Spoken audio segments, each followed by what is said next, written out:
और 1998 में मैंने एक संस्था शुरू किया जो इंटीग्रेटेड रूरल डेवलपमेंट को लेकर के। अभी तक हमने करीब 125 गांव में 1 लाख लोगों के आसपास, जिसमें 30,000 बच्चों के साथ हमने काम शुरू किया है। बात मैं उस समय की बता रहा हूँ, मैं जब कॉलेज में पढ़ रहा था। आगे बढ़ा दीजिए।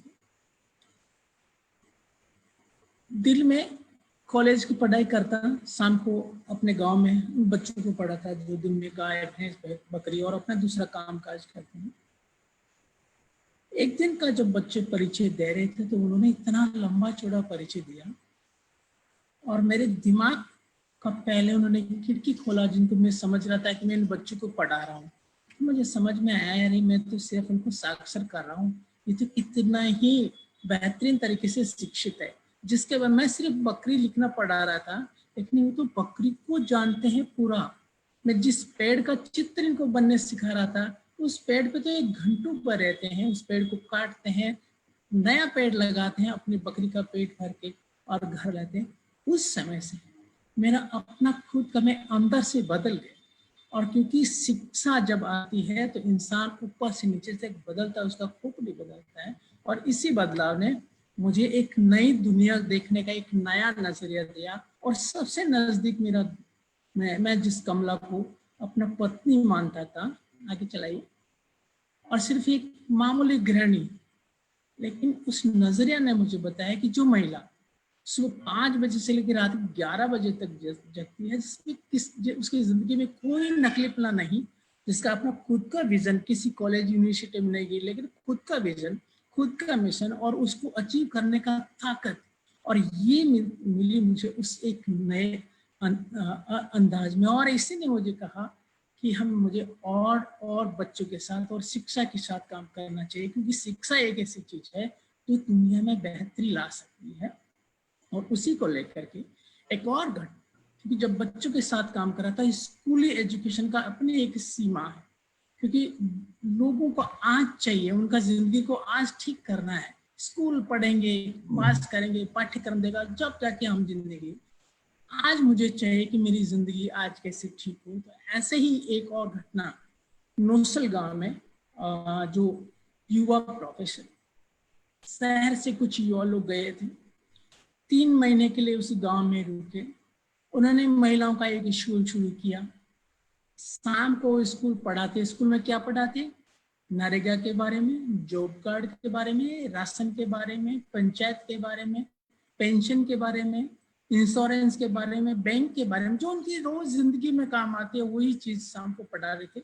इससे और दिन में वो अपनी गांव की समस्या को देख रहे थे कि आखिर समस्या है क्या। तो उसमें एक चीज निकल के आई। महिलाओं ने बताया कि हम कम से कम पूरा गांव 1 साल में 9 लाख रुपए का पानी पीते हैं, और वो भी बाहर से खरीद के, हमारे गांव का पानी नहीं। चलो डायलॉग शुरू हुआ, पंचायत से बात किया, महिलाओं ने घर घर जाके देखा विकल्प बाकी है कहाँ। तो मंथन ने एक तालाब बनाया था गांव के 1 किलोमीटर दूर, वहां बोरवेल करके अगर पानी लाया जा सकता है तो ये समस्या हल हो सकती है। महिलाओं के डायलॉग से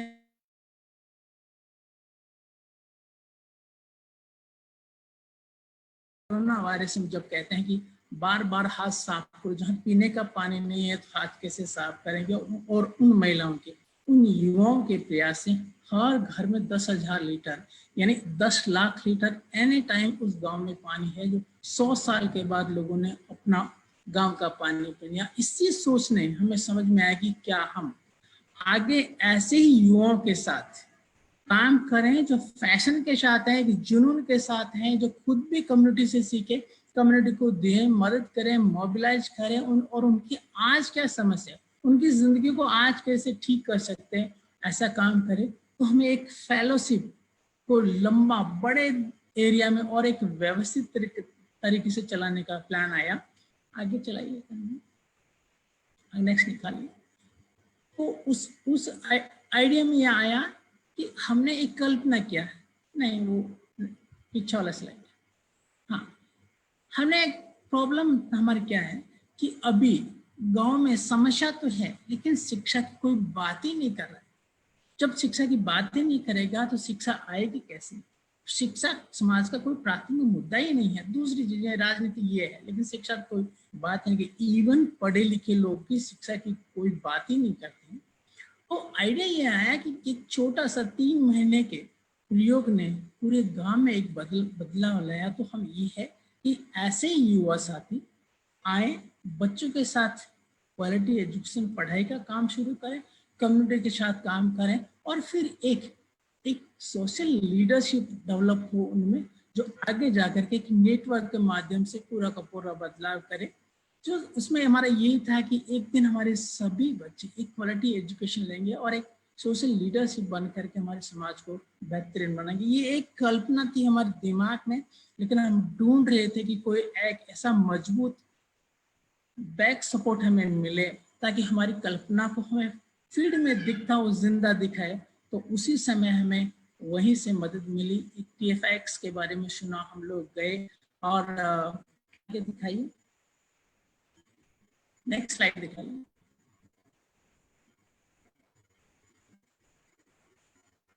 नेक्स्ट स्लाइड। तो हम लोग गए और उसी ग्रुप ने हम लोगों को एक सपोर्ट मिला TFX में। डर रहा था, वो डर किस तरह का था कि पूरा का एक प्रोफेशनल लोगों का ग्रुप था, तो क्या हम उनके साथ निभ पाएंगे नहीं। लेकिन दो चीज हमें बहुत अंदर से फील हुआ। पहला वैल्यू जो TFX का था यह जो सही मायने में हमने शिक्षा की आत्मा वहां देखी कि एक फियरलेस वातावरण जहाँ होता हो वहीं आपका शिक्षा का जन्म होता है, नहीं तो नहीं हो सकता। दूसरा यह है कि आपका जैसे है original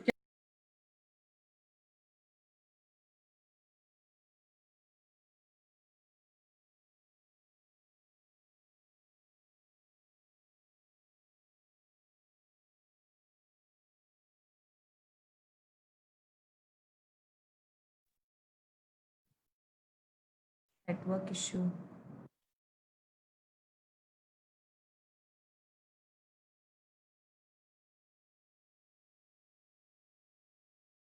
Are you all able to hear me? Yes, I guess yes, Tanshi, we can. Yeah.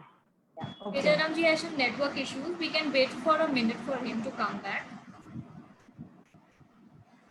The rest of you, I think, can take this time to jot down your questions, thoughts, anything that you have for the entrepreneurs who've already spoken.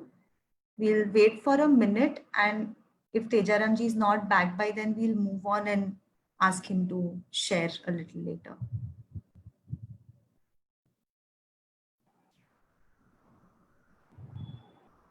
Anji, as Tejaramji's program partner, maybe Neha can share a few insights into the program while we're waiting for Tejaramji to come back. Sure. Neha? Yeah.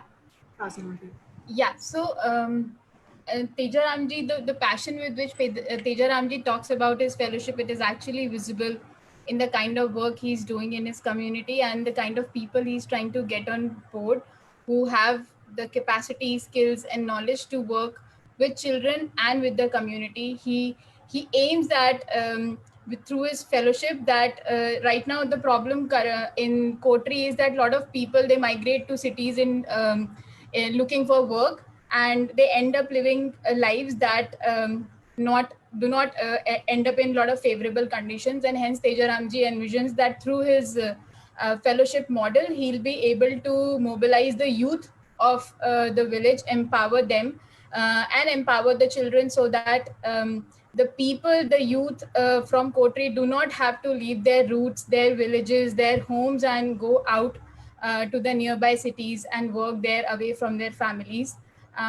In my site visits in Manthan, I have seen the power of collective coming alive, be it the work around water or be it the work around education that he has been doing. I have also so he also runs a school in his Manthan campus, and I have spoken to the alumni of those schools who are right now are self-employed and are living lives that are that have made them independent and are helping them run their families very gracefully. And I think there is just lot of love and lot of respect that he has earned in this in that entire area. Yeah, I think that's how I can sum it up.